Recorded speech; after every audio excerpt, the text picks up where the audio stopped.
이 가을이 되면은 또 떠오르는 생각이 어, 어, 이렇게 뭐랄까 추수의 시즌이다. 그래서 우리가 참 생명의 복음을 갖고 있는 사람들인데 우리가 알고 있는 이 복음을 이 가을이 지나기 전에 한 번쯤 누군가에게 소개를 해야 되지 않나라는 생각이 듭니다. 그래서 오늘 제가 이 말씀의 방향성을 좀 복음으로 잡고 이렇게 복음에 대해서 나눌 텐데 오늘 함께 우리가 영상 보시고 함께 말씀 나누겠습니다. You. Look at your eyes. Look at them. Speckled, colorful, each one unique. And I created every one of them. I created everything. The universe and you. I gave you your personality. I made you pure, complex. And every day, I give you life. I love you.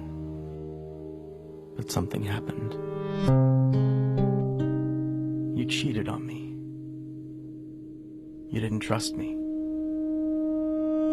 You sinned.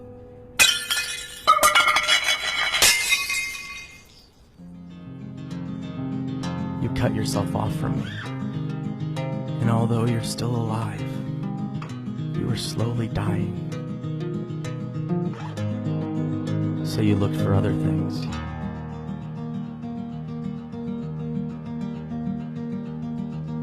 To fill the void. But nothing works.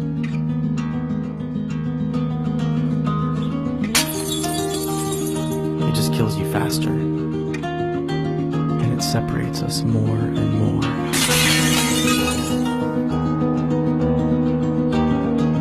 What are you searching for?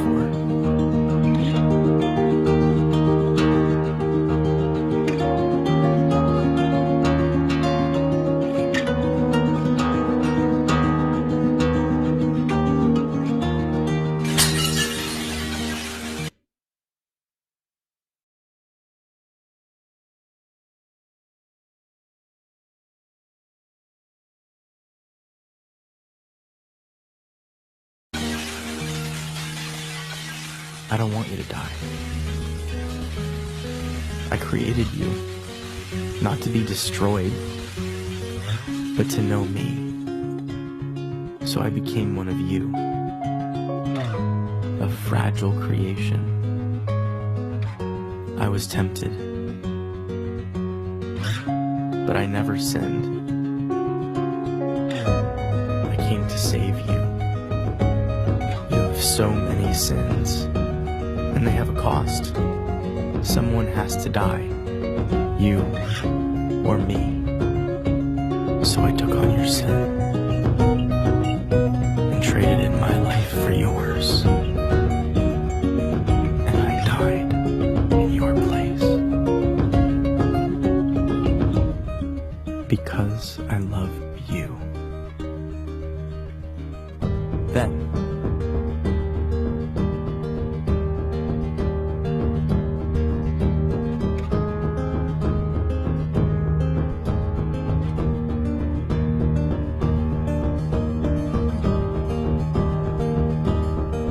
from the dead.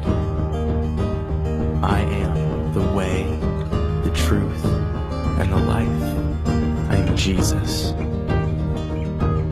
I'm not here to condemn you. I came to bring you back to life. Rely on me. I will forgive you and give you eternal life. I love you. And I did all of this to have a relationship with you.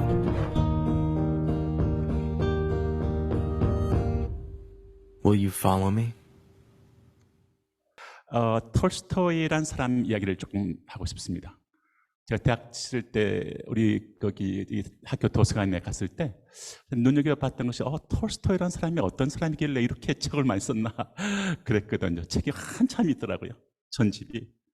도대체 이 사람은 소설가인 걸로 알고 있는데 전쟁과 평화, 안나 까레리나 이런 소설 쓴 걸로는 알고 있지만 이렇게 뭐 과학에 대해서 철학에 대해서 그리고 종교에 대해서 수많은 토픽들을 다루고 책을 썼는데 그 책을 다 쓰고 난 마지막 부분에 이분이 쓴 책이 있어요.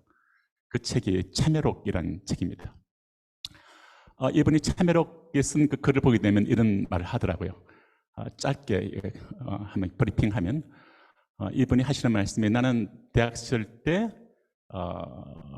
종교적이었던 러시아 정교로부터 나는 떠나게 되었고 그 다음부터 나는 페테스부르크하고 모스크바를 다니면서 그야말로 그리고 이제 대학을 졸업하고 난 다음에 그야말로 이렇게 좀 난잡한 사생활을 했고 그리고 술과 도박으로 젊은 날을 쾌락을 추구했다. 뭐 이런 말을 써놨더라고요.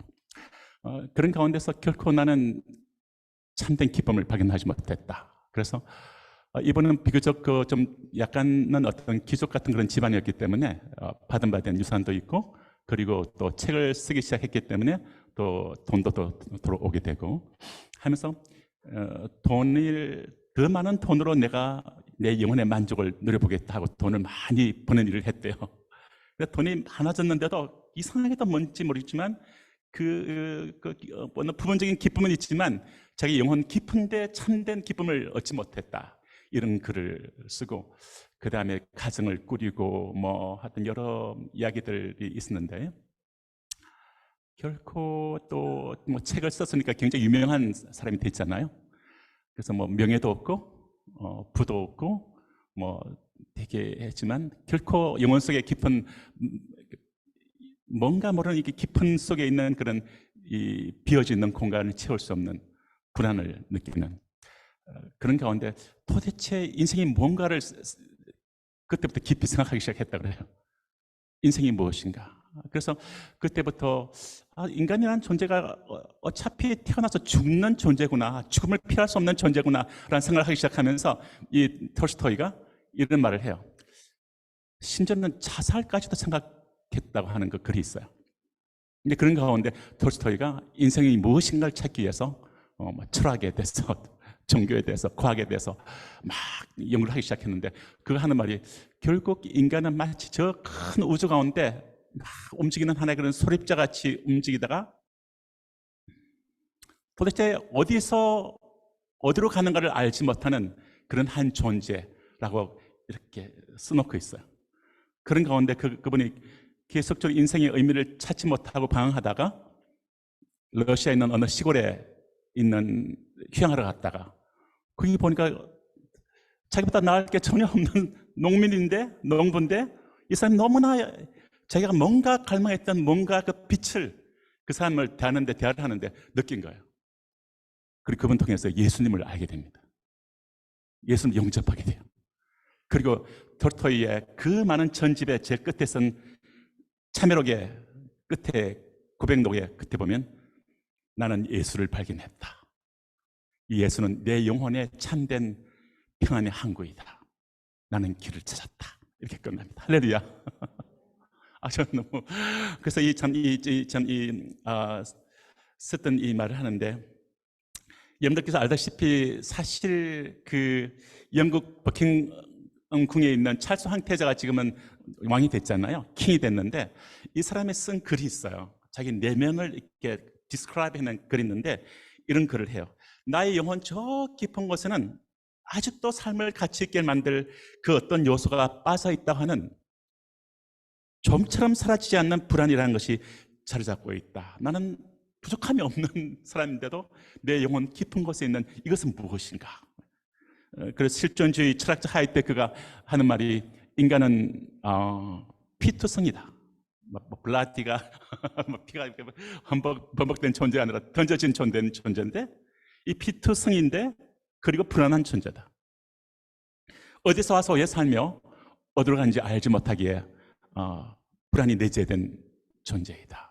가을에 청년들이 많이 사고하는 그런 한 부분들 같은데요. 그리고 한 시대의 가장 위대한 칼럼니스트라고 불리는 영국의 버나드 레빈이라는 칼럼니스트가 인생은 거대한 수수께끼이다. 그러나 그 의미를 발견할 시간이 없다는 제목의 글을 쓴 적이 있었어요. 그 글을 내용을 보면 이렇게 간단한 글을 있는데, 솔직히 말해서 죽기 전에 내가 왜 태어났는가의 의미를 찾을 시간이 있을까? 나는 아직 그 질문에 답변을 하지 못하고 있다. 두려운 것은 내가 살아온 날보다 남은 날들이 더 짧은데 이 문제를 방치해두는 것은 분명히 위험한 일이다. 내가 왜 태어났는지를 알아야만 하는 이유가 무엇인가? 나는 그것이 내가 태어난 것이 우연이라고 생각지 않는다. 또 만약 그것이 우연이 아니라면 반드시 어떤 의미가 있을 것이기 때문이다. 그리고 이 글 쓰기 몇 년 전에 이런 글을 써요. 우리나라 곧 잉글랜드 같은 나라에는 물질적인 풍요와 더불어 교육과 문화와 행복한 가정과 같은 비물질적인 축복들을 누리며 살면서도 자기 속에는 빈 구멍이 있어서 아무리 물질과 지식으로 그 안을 채워 넣어도 잘 자란 아이들과 충실한 친구들이 그 가장자리를 행진하더라도 그 빈 구멍이 아프다는 것 외에는 아무것도 알지 못하는 사람들이 너무나 많이 있다. 이런 글을 썼어요. 락그룹, 아마 예수님 믿기 전에 아마 청년들 보면 락그룹의 특히 퀸, 좀 유명한 그 싱어가 있잖아요. 퀸의 노래를 보면 마지막 작품이 이제 마지막 앨범의 제목이 이렇게 미러클이라는 그 제목이 있는데, 이 사람이 이런 그 음반의 마지막 음반이 이렇게 써요. 왜 사는지 알고 있는 사람이 있습니까? 왜 사는지 알고 있는 사람이 있습니까? 이분이 수많은 그 정말 이 팬들을 몰고 다니면서 그렇게 명예와 그런 정말 이렇게 사람들의 그런 사랑과 부와 모든 걸 다 소유했지만 자기 내면 깊은 곳에 있는 이 깊고도 깊은 허무와 이 공허함, 이것을 정말 세상의 모든 것을 이렇게 말해요. 나는 지독하게 외롭다, 이렇게 말해요. 다음같이 말하는데, 세상의 모든 것을 다 가지고도 가장 외로운 사람이 될 수 있다. 그리고 그것은 가장 쓰라린 외로움이다. 이렇게 말을 마지막 음반에 그 곡을 이렇게 남겨놓습니다. 왜 이런 말들을 할까? 아마 우리도 청년 때 아마 이런 말들을 또는 지금도 그런 생각을 하고 있는 사람들이 있을 수 있겠죠. 성경의 전도서에 이런 말씀이 있습니다. 사람 안에 하나님께서 사람 안에 한번 따라 해보실래요? 사람 안에 영혼을 사모하는 마음을 창조하셨다. 각 인간의 예수를 믿든 믿지 않든 인간이라는 존재 안에는 영혼을 사모하는 마음이 있다는 거예요. 영혼을 사모하는 마음이 있기 때문에 이 땅에는 지식이나 물질이나 뭐 배고프면 빵 먹으면 되죠. 지식적으로 필요한 지식을 취하면 되죠. 감정적으로 취하면 되죠. 하지만 인간 속에는 영혼을 사모하는 마음을 만드신 이 영적인 공간이 있기 때문에 이것은 그 무엇으로도 채울 수가 없다는 거예요. 마치 고아가 한 손에 빵을 쥐고 있지만 마음 깊은 곳에 이렇게 잃어버린 부모에 대한 그리움이 있듯이 인간 내면에 그 원천적인 것을 잃어버린 상실한 내면에 이렇게 공간이 있다는 거예요. 그래서 이 정말 마치 나무가 가지가 딱 잘려져 있으면 어떻습니까? 그 안에 물이 있지만 시간 지나면 쫙 물기에 빠져나가면서 나무가 죽어가잖아요. 이와 같이 하나님으로부터 생명의 근원된 물가에 심겨지지 않은 나무는 시간 지나면 말라가거든요. 생명의 근원인 그분으로부터 끊어지는 인간의 존재가 이런 것을 느낀다는 거죠. 그래서 이 깊고도 깊은 인간 내면에 있는 내적 공허는 도대체 어디서 온 것입니까? 라고 질문한다면 성경은 인간은 하나님의 형상으로 지어졌다고 말씀하세요. 인간 내면의 허기와 공허감, 그리고 뭔가 빠져있다는 빈 구멍이 있다는 느낌은 창세기는 이렇게 말해요. 인간이 범죄함으로 인간의 영 안에 있던 거룩하신 하나님의 영이 떠남으로 생겨났다고 그 내면에 있는 그 빈 구멍의 이유를 밝혀줘요. 그래서 이 빈 구멍이 있는 하나님 형상으로 지어진 인간이 하나님 형상에 근원된 하나님을 잃어버린 이 빈 구멍은 하나님으로만 채울 수가 있어요. 그리고 우리는 알잖아요. 예수님이 어떤 분인지. 예수님이 어떤 분이세요? 성경은 이렇게 말하잖아요. 하나님의 형상의 본체이신 분. 이렇게 말합니다. 예수님이 들어와야만 채워지는 거죠. 제가 대학 시절 때 들었던 이야기였어요. 어떤 문둥병자 이야기인데요. 아마 서울대에 있었던 학생인가? 아마 하여튼 이렇게 두 젊은 남녀가 사랑했어요. 했는데 그 여자 쪽 집이 너무나 잘났어. 돈도 많고 뭐 집안도 무슨 집안이고. 근데 아들은 그러질 못해요. 저기 시골에서 온 남자는 여자 쪽에서 굉장히 결혼을 반대했어요. 그래서 이 젊은 남녀가 집을 떠나서 저기 강원도 오지로 들어서 살고 있었는데 실하거든요. 근데 어느 날 이 남자가 그거를 보기 시작하는데 자꾸만 얼굴이 바뀌는 거예요. 이게 뭐지? 자꾸만 이렇게 털이 빠지고 얼굴 자꾸만 모양이 바뀌고. 그래서 이게 뭐지? 너무나 사랑하는 아내와 함께 살고 있는데, 그래서 보건소 가봤는데 청천벽력 같은 소리를 들어요. 한센병이에요. 그래서 이 남자가 너무나 자기 사랑하는 너무나 사랑하는 여인과 얘는 이미 프레그넌트 임신을 한 상태인데 두고 떠날 수밖에 없었어요. 그냥 편지를 남겨놓고 소리 없이 떠나요. 찾지 말라고. 근데 이 여인이 그리고 이 여인이 자꾸 찾아도 찾을 수 없었는데 아기를 낳게 되죠. 그리고도 계속 너무나 그리웠기 때문에 결코 잊을 수 없는 사랑하는 그 일을 찾아야만 했기 때문에 계속 전국 방방곡곡에 소문하다가 마침내 소록도에 있는 나한자촌에 있는 것을 알게 됐어요. 여러분들 전라도 가시면 그 고흥이 있고 녹동이 있고 앞에 소록도라는 섬이 있어요. 배를 타고 지나가죠. 그래서 생생하게 봤던 이야기를 전해 들었는데 이 여자가 아기를 안고 배를 타고 소록도 선착장까지 가요. 근데 그 안에서 그 남자가 그쪽에 있는 사람의 안내를 받아서 나오는데 보니까 얼굴이 일그러져 있고 이렇게 털이 많이 빠져 있고 진물이 흐르고. 근데 이 남자가 이 여자부터 어떻게 해서 얼마나 가서 이 그리운 이 여인을 안고 싶겠어요. 꿈에도 그리웠던 그 여인인데, 그리고 그 아기 말이죠. 사랑하는 그 아기를 얼마나 안고 싶겠어요. 근데 안을 수가 없는 거예요. 문둥병 때문에요. 저는 이 이야기를 들었을 때 갑자기 제 마음속에 번개처럼 왔던 것이 하나님의 마음이 그렇지 않을까 생각이 들었어요. 하나님은 너무나 우리에게 가까이 오고 싶은데, 너무나 우리와 함께 교제하고 싶고 우리와 함께 친밀하게 함께 동행하고 있고 싶은데 우리 안에 있는 죄 때문에 같이 이렇게 갈 수가 없는 하나님의 안타까움, 그걸 느꼈던 것 같아요. 로마서 3장 23절 말씀 보면 이런 말씀이 있잖아요. 같이 한번 읽어볼까요? 모든 사람이 죄를 범하였음에 하나님의 영광에 이르지 못하더니. 그렇잖아요. 사람들 마음이 영혼을 사모하는 마음이 있잖아요. 인간들 속에 뭔가 모르는 참된 것을, 뭔가 모르는 것을 추구하는 마음이 있잖아요. 목이 길어서 슬픈 짐승이여 말하듯이 뭔가를 추구하는 그런 것이 있잖아요. 인간 마음속에 영혼을 사모하는 마음이 있는데 모든 사람이 죄를 범했기 때문에 하나님의 영광에 이르지 못하는. 그리고 인간의 어떤 사람들은 인간의 죄에 대해서 관가하는데 이 부분은 정확히 짚어야 되는 것 같아요. 왜냐하면 우리는 수술을 해도 정확히 뿌리를 발견해야 되니까요. 뿌리를 해결해야 되니까요. 성경 말씀 마가복음 7장 16절 23절에 예수님께서 말씀하시기를 사람 안에서 나오는 것이 사람을 더럽게 하나니 곧 가라사대 사람에게서 나오는 그것이 사람을 더럽게 하느니라. 속에서 곧 사람의 마음에서 나오는 것은 악한 생각, 곧 음란과 도적질과 살인과 간음과 탐욕과 악독과 속임과 음탕과 흘기는 눈과 해방과 교만과 어리석음이라. 이 모든 악한 것이 다 속에서 나와서 사람을 더럽게 한다. 이렇게.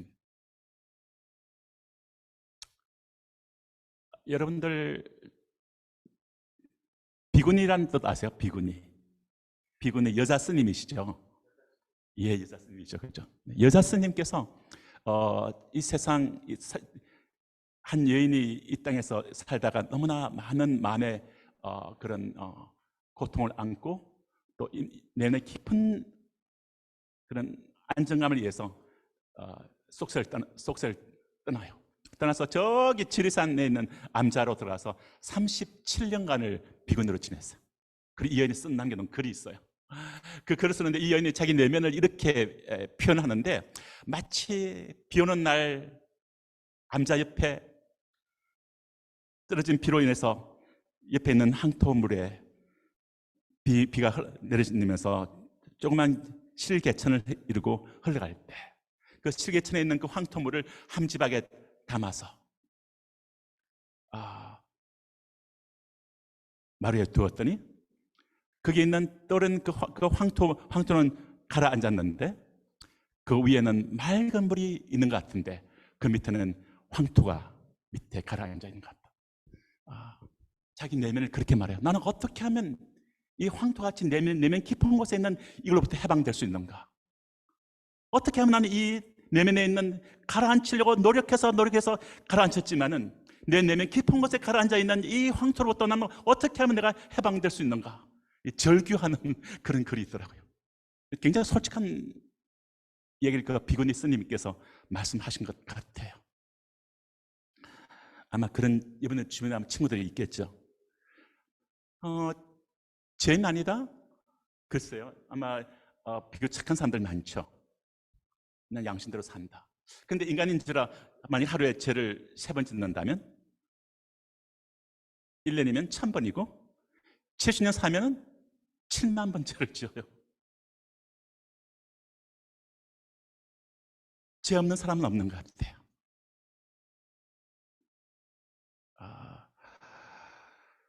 하나님께서 정말 거룩하신 하나님이 우리와 함께 교제하고 싶어 하시고 또 천국이 있잖아요. 천국은 죄가 없는 곳이잖아요.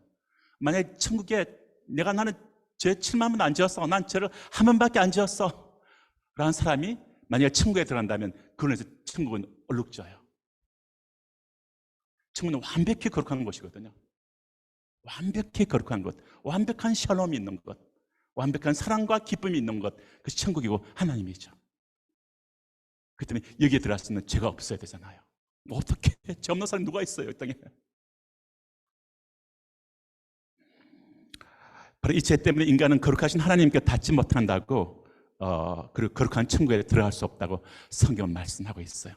하나님 어떤 분이세요? 하나님은 공의로운 분이세요. 거룩한 분이세요. 또 한 가지, 하나님은 자비로운 분이세요. 이 두 가지가 충돌해요. 하나님께서 죄인 인간 편에서 거룩하신 하나님께 나아갈 수 있는 길을 만들 수가 없어요. 그래서 하나님께서 하나님 편에서 인간이 올 수 있는 길을 만들기로 결정하셨어요. 그래서 이 관계 단절과 죄로부터, 사망으로부터, 공허로부터 인간을 해방시킬 수 있는 길을 주님은 만들기를 원하셨죠.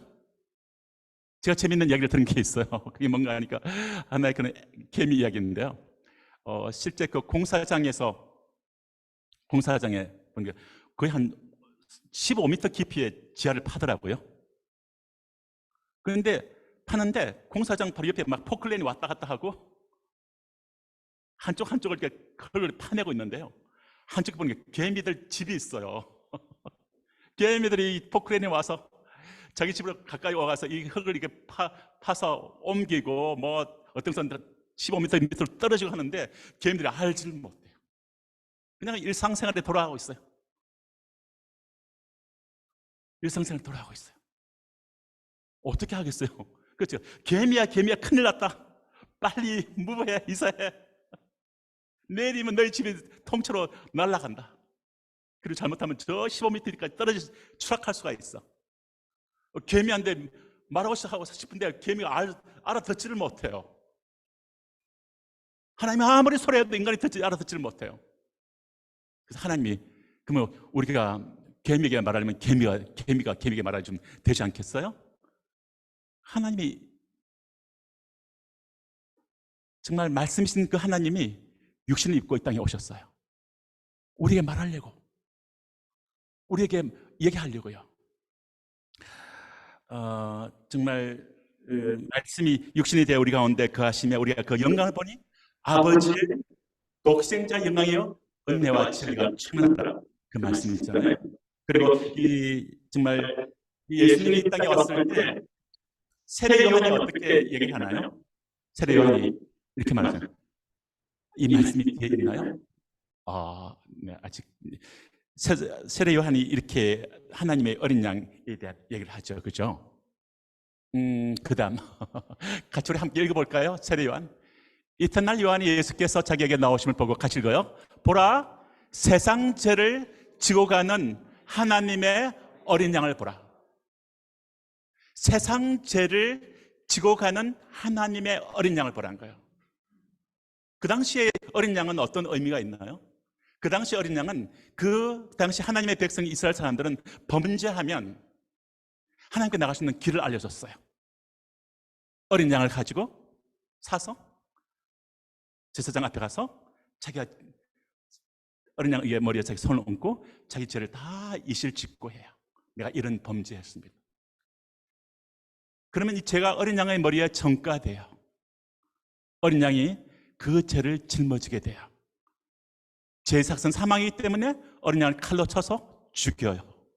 피를 뚝뚝 소리 없이 소리 내지 못하고 피 뚝뚝 정말 이렇게 피를 흘리며 죽어갈 때 이런 말 하죠. 당신의 죄가 해결되었어. 이 어린 양이 당신의 죄를 대속하였어. 속죄하였어. 이렇게 말을 해주면 이 사람은 이제 마음이 평안을 얻고 하나님 앞에서 가는 거예요. 예수님이 등장했을 때 세례 요한이 이렇게 말해요. 보라, 세상 죄를, 박흥수의 죄를, 여긴 우리 각자의 죄를 짊어지고 가는 하나님의 어린 양을 보라. 이렇게 우리가 얘기를 할 수 있잖아요. 이사야서 말씀 보면 이런 말씀이 있어요. 53장 6절 7절 말씀에 같이 한번 읽어볼까요? 우리는 다 양 같아서 그릇 행하여 각기 제 길로 갔거늘 여호와께서는 우리 무리의 죄악을 그에게 담당시키셨도다. 그렇죠.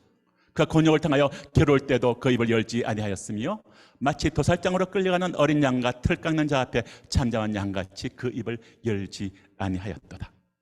그리고 그 다음 말씀을 보시게 되면 그 다음 이사야서 말씀에 그가 찔림은 그 다음 PPT 한번 보여주실래요? 그 다음 말씀이 있죠. 그가 찔림은 우리의 허물을 인하며 그가 상함은 우리의 죄악을 인함이라.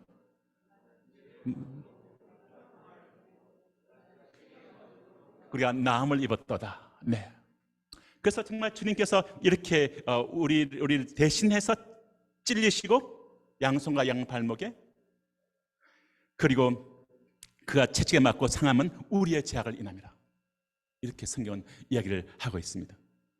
베드로전서 2장 24절에 보면 예수 그리스도께서는 친히 십자가에 달려 그 자신의 몸으로 우리의 죄를 대신 담당하셨도다.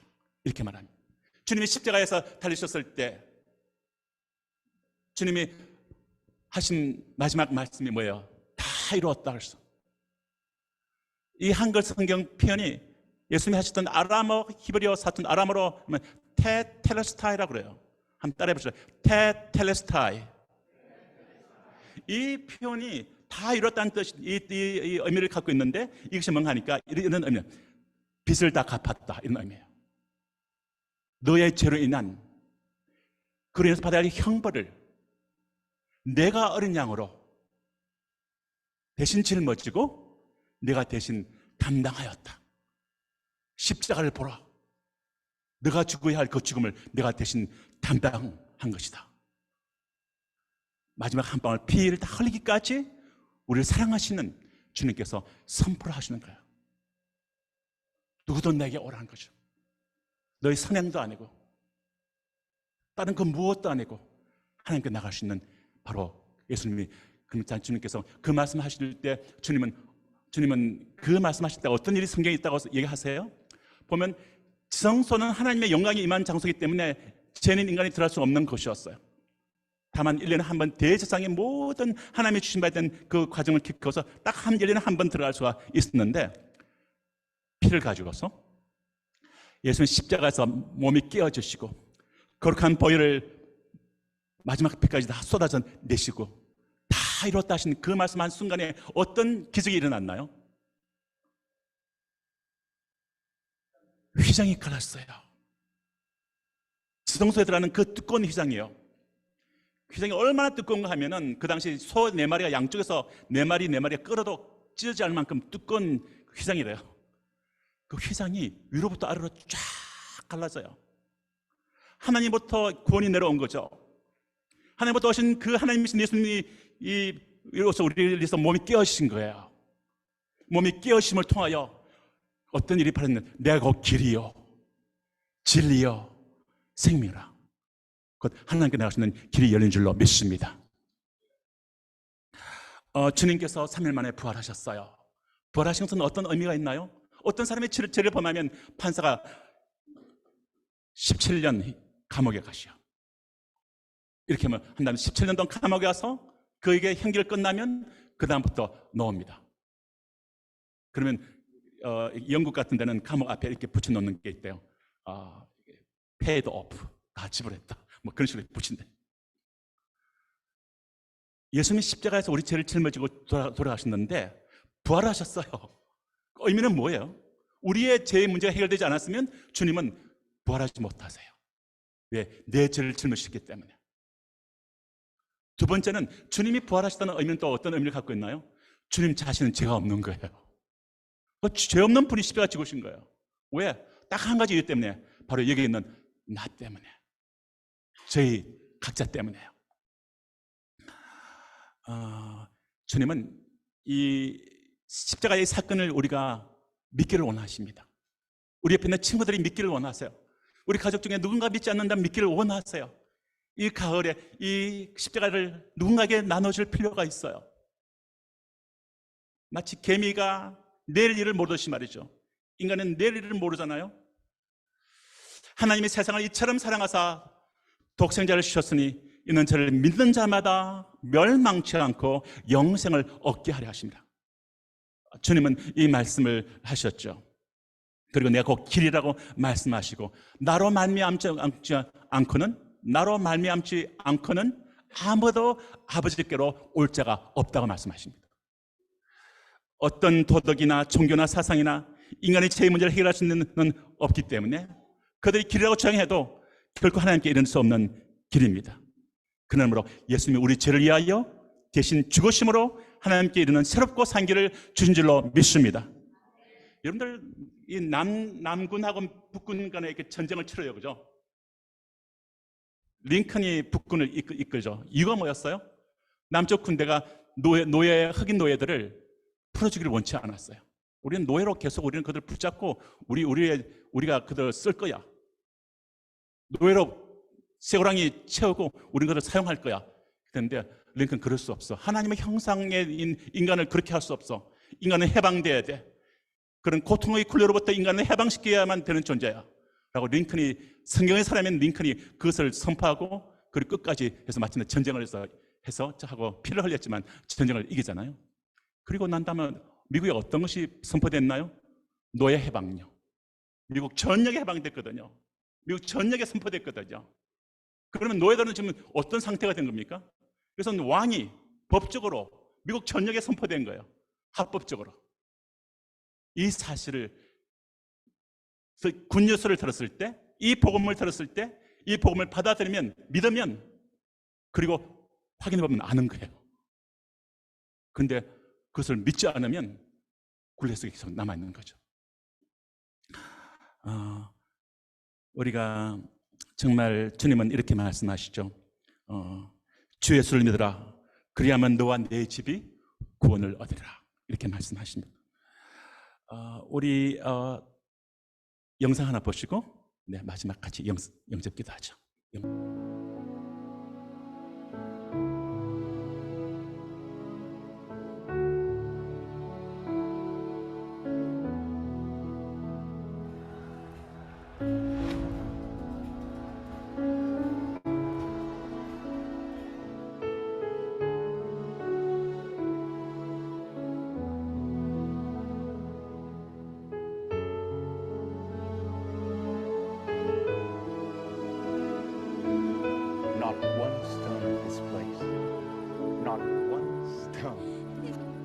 left standing.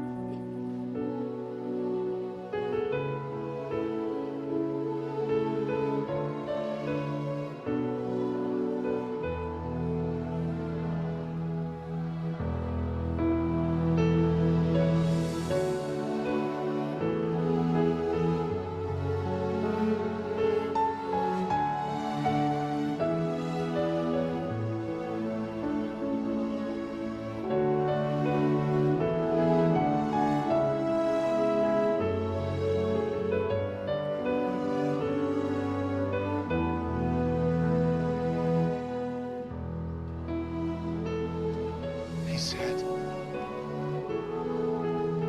God, have mercy on me. I'm a sinner.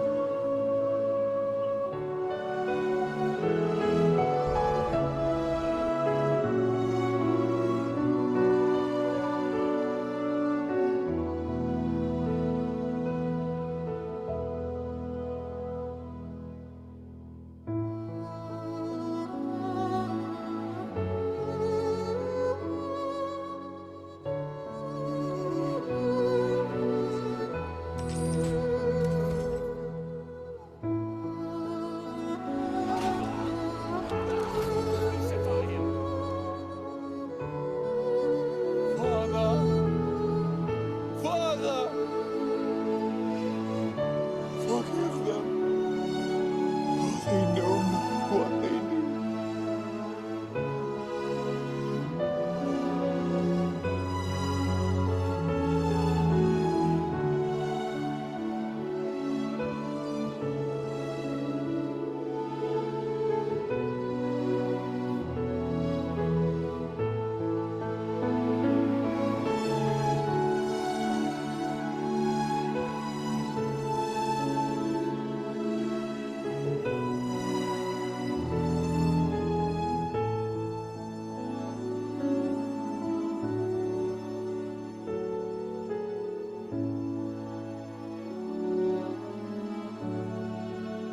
같이 기도하시겠습니다. 여러분 가운데 주님은 이렇게 말씀하십니다. 혹시 예수님을 영접하지 않은 분이 계십니까? 주님이 누구든지 내가 문 밖에서 두들기는데 누구든지 그 문을 열면 내가 들어가 너와 함께 교제하겠다. 여기서 당신의 삶의 일생일대에서 가장 중요한 선택이 당신의 앞에 있습니다. 예수님을 믿기 원하십니까? 예수님께서 당신의 생애에 들어오시도록 다음같이 기도드리십시오. 예수 믿는 사람들도 함께 예수 믿기를 원하는 사람들 위해서 함께 우리가 이 고백을 따라해 주겠습니다. 하나님, 저는 죄인입니다. 이제 하나님을 떠난 죄의 길에서 회개하는 마음으로 돌아왔습니다. 예수님, 저를 사랑하셔서 피 흘려 죽으심으로 저의 죄값을 대신 담당하시고 부활하사 저에게 새 생명을 주고자 찾아오심을 감사합니다.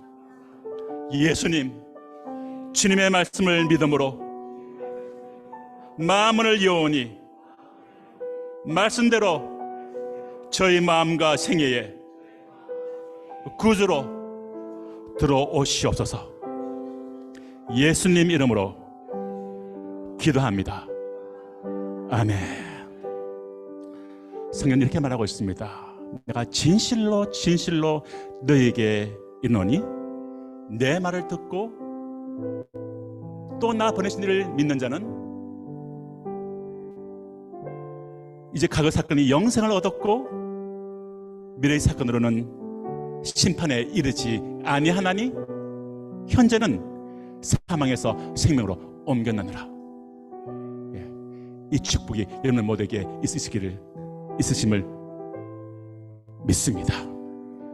다 같이 우리 일어나셔서 찬송가 257장 함께 들으시고